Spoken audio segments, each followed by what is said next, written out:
एने आओ। का भैया कोनो मुला फंसते नहीं खे, का कइल जाओ? काहे? थोड़ा और इंतजार कर।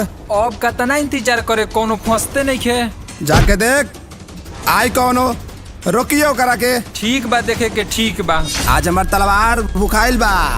चले के फिर देखे के, तब कोनो फंसता जो तो जो बतावे जो के। जाके देख।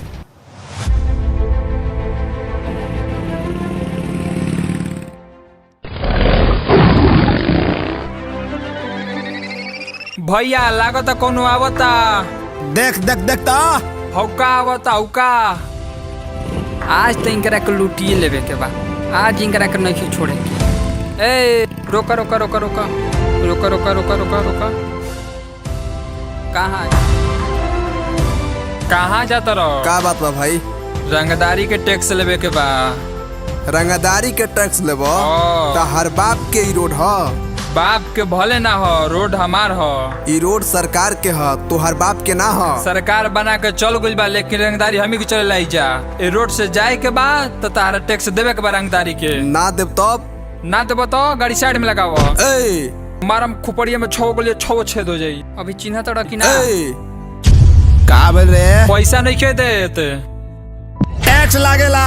टैक्स ना मिली। तारा के का कहतनी? टैक्स देबा कि जान देबा? ना मिली त ना मिली।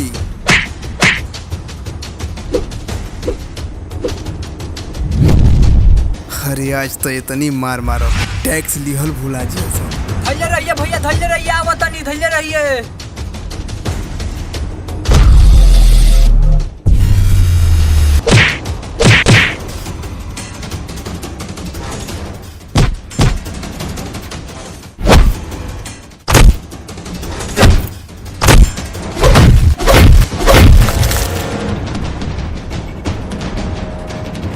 छोड़ दो, अब गलती ना हुई, छोड़।